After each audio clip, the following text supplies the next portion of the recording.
Hi, everybody, and welcome to our 13 localish ghost stories.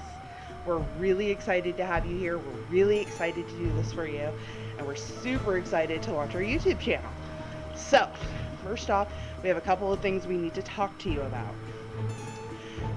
A lot of the stories that we're going to be telling you are actually, some of them are on private property. Some of them are, and not all private property owners want you to come to their house looking for ghosts.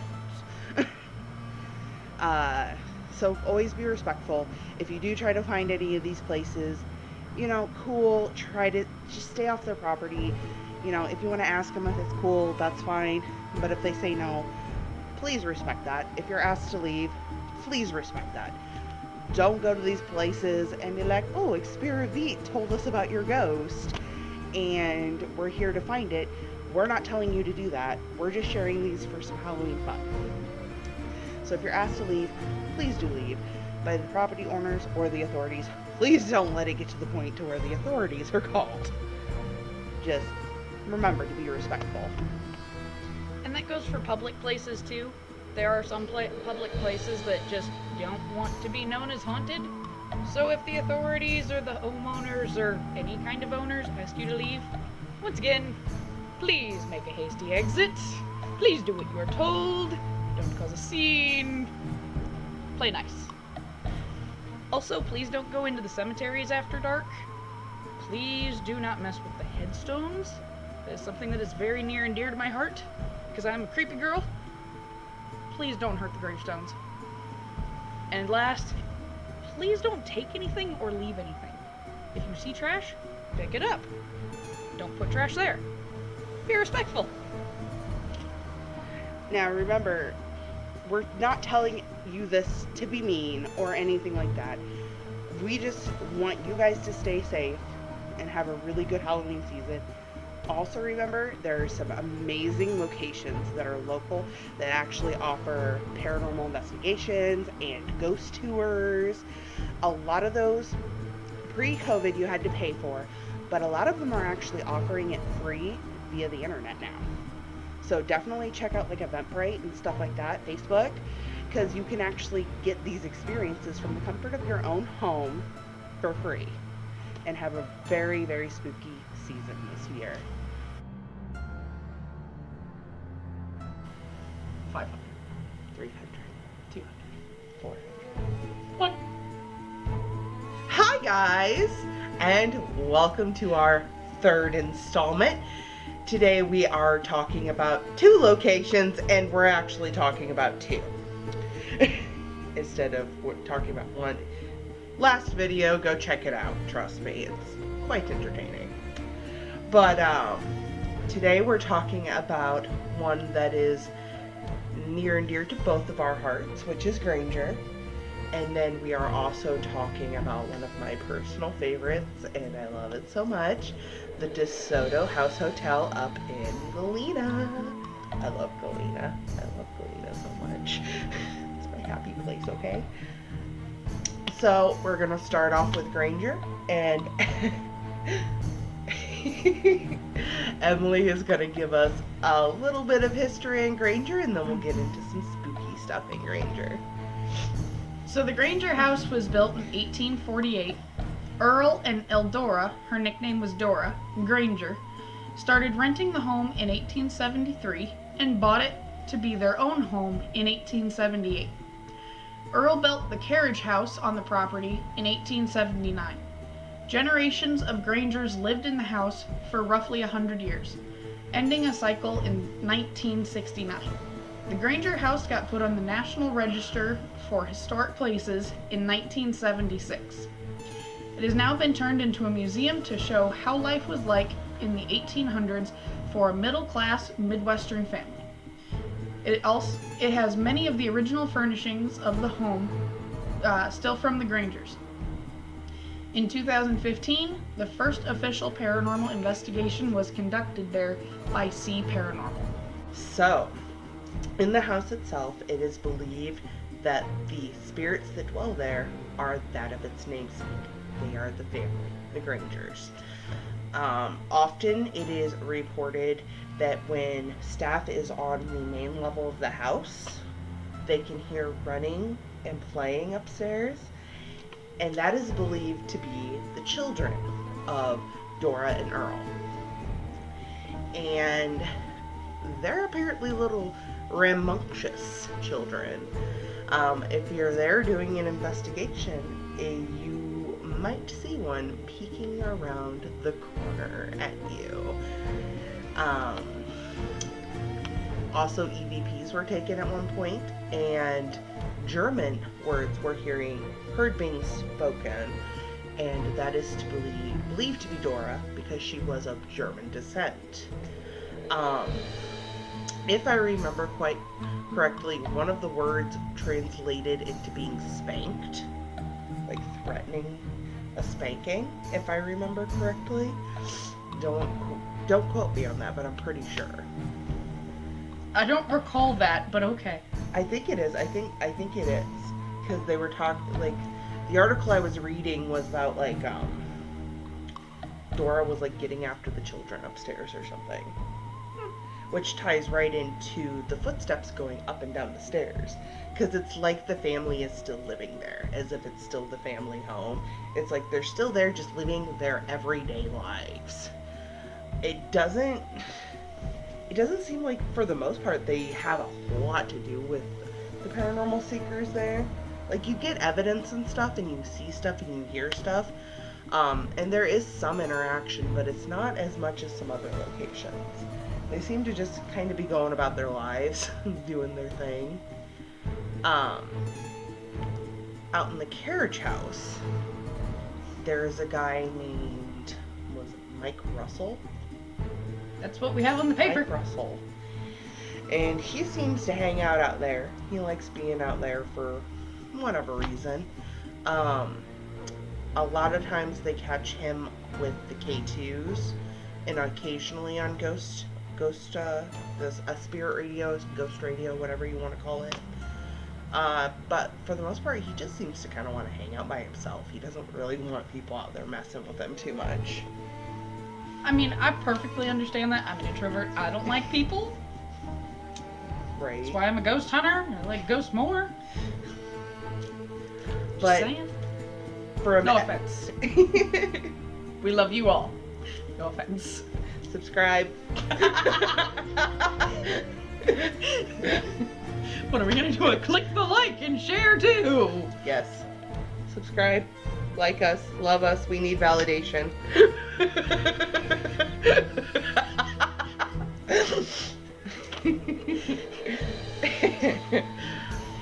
Back to Granger. None of the spirits there are malevolent. There's nothing mean or I mean, I guess it could be considered spooky, but it's not an intentional spook. It's not like they go out of their way to scare you or anything. They're just living their ghost life, doing their ghost thing. They don't try to hurt anybody, then whatever. But, I would love that. They're probably the quietest neighbors. Like, if you were, like, living in the Granger house, it'd probably just be chill. What, the spirits? Yeah. Guarantee they're quieter than my neighbors. Probably. Guaranteed. Now, Emily has some things to tell you. One's more on a serious note. It is. So, the Granger House Museum offers both historical tours and the paranormal investigations. The investigations run from March to October. And for a lot of the local folks, we all remember the nasty Derecho storm that came through the Midwest August 10th of this year. It was bad. A lot of people that I know were out of power for close to a week. This is October, and I still see trees down everywhere. It was... Your power got knocked out a couple different times. My work was out of power.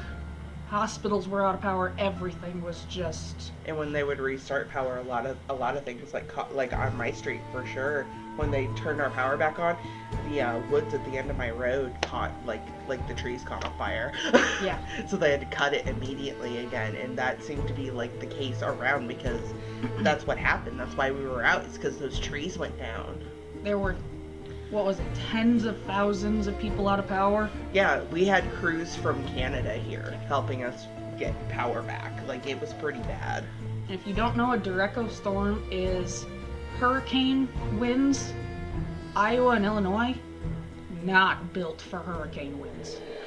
So, needless to say, the Granger's roof got ripped off. Yeah. Almost, from the pictures, it looked like a good chunk of even maybe, like part of the second story. Yeah. Even the brick. Like the wall, like the Yeah. actual wall looked like part of it was gone. So they did set up a PayPal. A lot of people did come out and help them restore, help them clean up. But if you could give a donation to the Granger house through this PayPal, we'll link it in the description.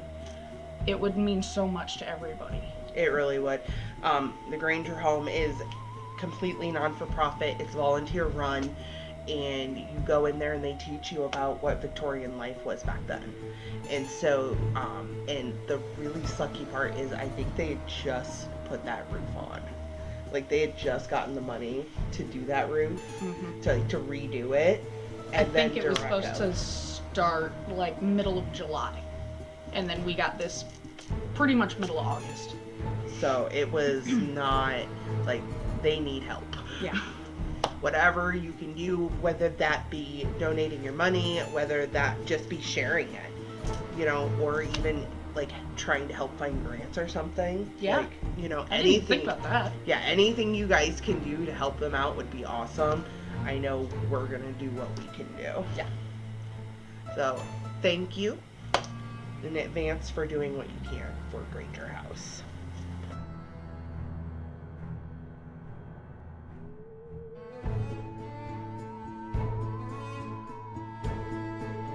Take two. Alright, now let's talk about DeSoto. Emily's going to give you some history and then I'll get to the spooky. The DeSoto House Hotel opened April 9th of 1855 and was billed at the time as the largest hotel in the West. The original hotel building consisted of 5 stories and a lower level. The DeSoto boasted 225 guest rooms, a gentleman's reading room, ladies' parlors, and a 300-seat dining hall.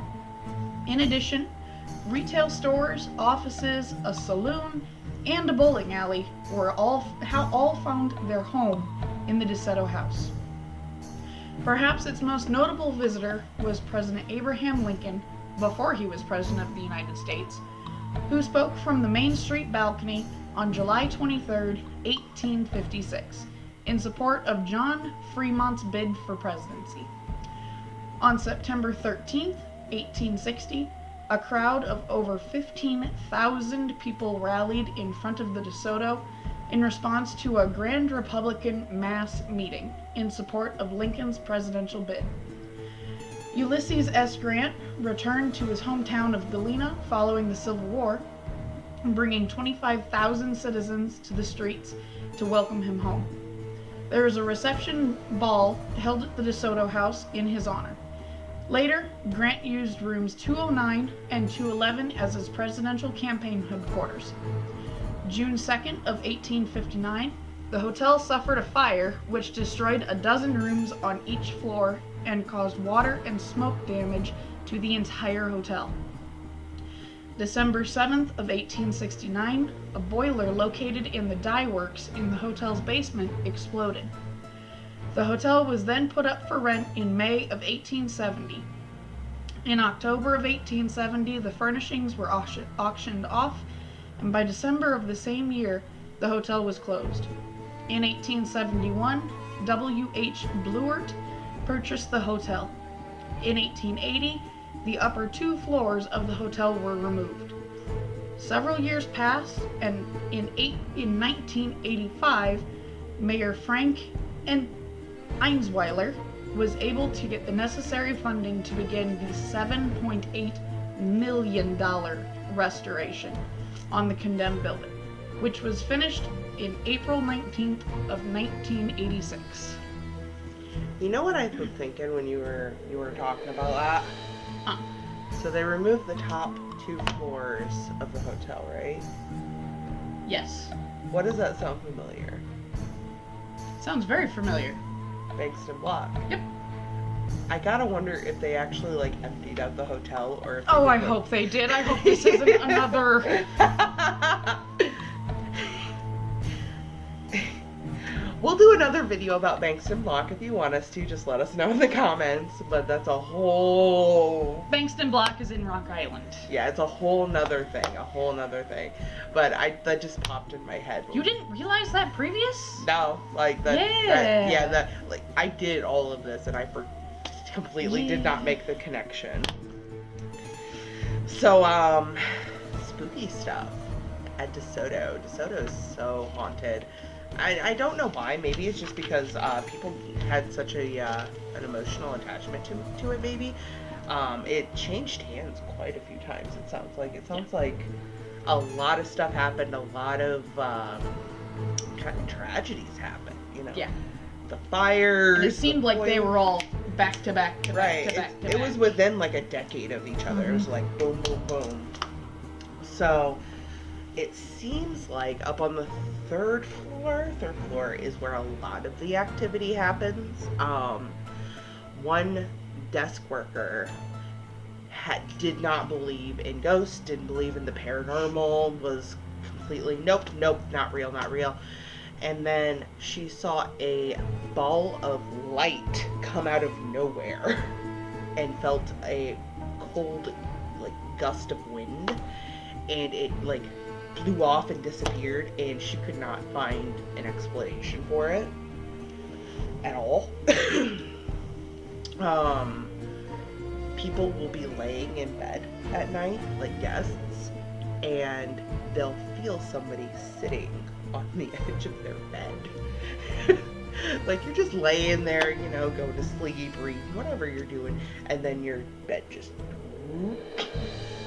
Yeah. Oh yeah. Probably one of the most famous ghosts at the DeSoto, though. Her name is, of course, the Lady in Black, because all ghost ladies wear white or black. That was a rant from last video, check that out. Yeah. She wears black period clothing, and she's often seen walking down the grand staircase, and she disappears into the wall. Fun story about the wall. So for the long time, the wall was just a normal wall, like just drywall, paint, wallpaper, whatever was there, right? Wall, yeah, just a wall.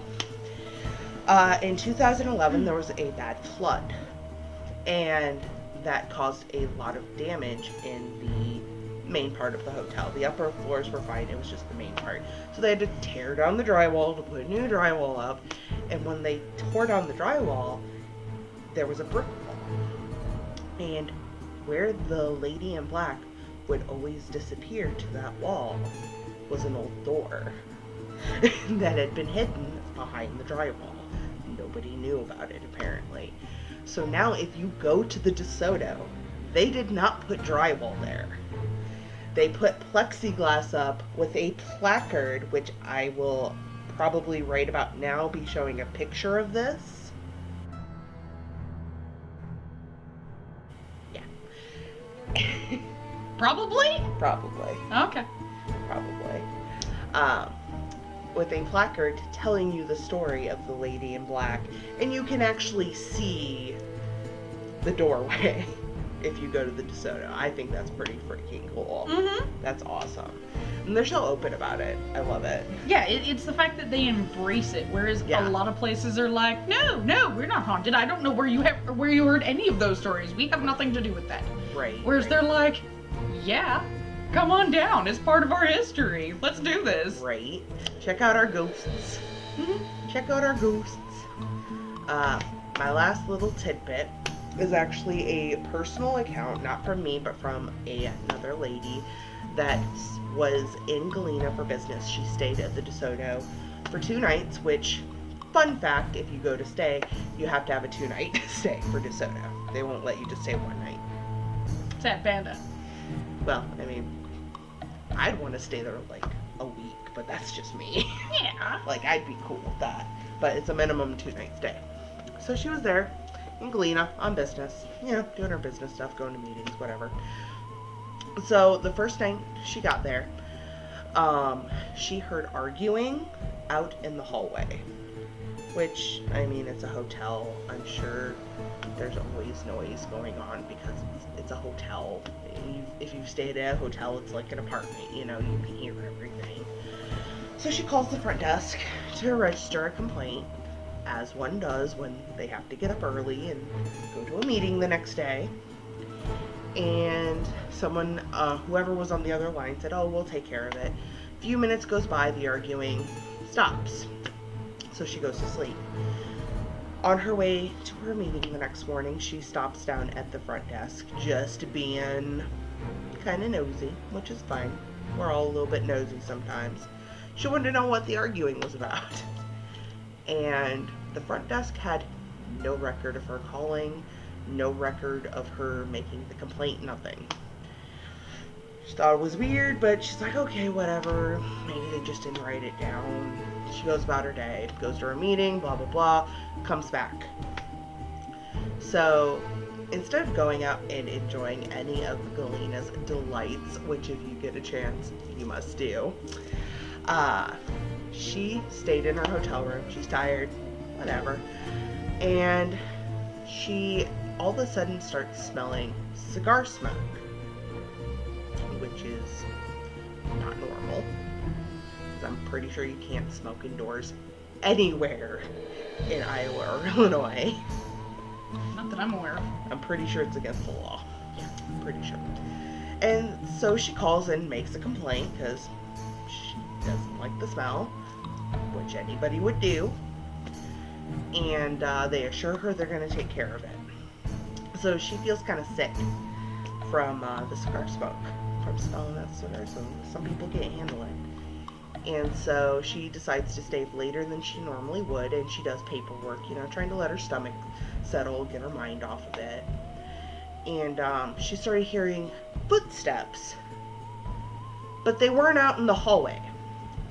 They were in the room she was staying alone in. And she started hearing male voices. Again, not out in the hallway, in the room she was staying in. Being a rational, logical woman. And she's like, okay, I'm overly tired. I'm gonna go to sleep. I'm imagining things. She goes to lay down. The room is dark. She looks up. And standing across the room is the outline, the shadow of a man. And the creepy thing is you can see the red ember glow from the cigar he's smoking. She tried to stay calm. She did. But she stared at him until he faded away. Not sure why she stayed in that room. Must be much braver than the average person. I would stay, but I'd be trying to talk to him. I'd be like, hello, how are you? I'm not quite sure what I would do in that instance. I don't know. To be fully honest. He'd probably be flirting with you, though. Most of the ghosts. They do. They flirt with you. I don't get it. I don't know. It's a woman that wants to talk to me. So, she leaves the next morning, checks out, and doesn't say a word to anybody about what happens. I don't know if she didn't think they would believe her. I mean, this might have been before the wall with the plaque and stuff, so she might not have known that it was haunted, and that it was very well not haunted. But I mean, you can't go anywhere in Galena without running into something haunted. Well, I mean, if we want to get technically, we can't go anywhere, period. Well, but I mean, like, advertised as haunted. Oh, yeah. Advertised. Oh, yes. They've got how many touring haunted touring companies up there? Like 2 or 3. Okay. I'm leaning towards 2, but there might be a third one that I'm not thinking of, because I know for sure there's Amelia and Galena ghost tours, for sure, off the top of my head. And then there's so much. There's so much you can do there. So much fun. Yeah. We'll definitely try to link at least Amelia's. We might get Galena ghost tours in there too for their website in the description. Is there anything else we need to say about Galena? Just that it's still a functioning hotel with shops, restaurants, and a tavern. We'll link the website in the description. And once again, make sure you check them out on your next trip to Galena. Oh, definitely. Definitely check out Galena. I love Galena so much. It's so much fun. It's so much fun. Oh my god. We sound like fangirls right now. We are. Oh my god. I love it. It's so much fun. I do. I love Galena. I can't help myself. I love Galena. I know you do. I do. I'd live there if I could.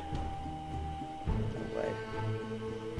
I am perfectly content living here and just taking a day trip. Galena. It's my happy place. I was gonna pat your head, dork. She's scared.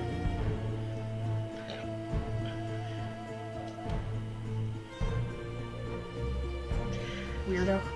Thank you for joining us for 13 Localish Ghost Stories, installment number 3. Number 4 is in... Where's number 4? Do you remember? Decker. Maquoketa. In Maquoketa. The Decker Hotel in Maquoketa.